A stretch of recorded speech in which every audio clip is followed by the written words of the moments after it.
Prosím vás, můj syn je teď v nemocnici. Zavezete mě do Čech, prosím vás. Podle ošetřujícího lékaře byl váš syn fyzicky napaden.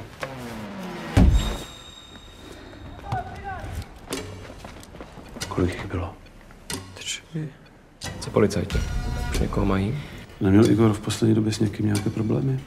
Jestli někdo něco viděl, prosím, jděte na policii. Dobrý den. Je všechno v pořádku. Ano, jen tady vysvětlu paní Ukrajince, že jsi nedostal po hubě pro nic za nic. Nechceš, aby si doznalась. Řekněte na tom pochodě, že můj syn to nebyl. Čí to byl napad?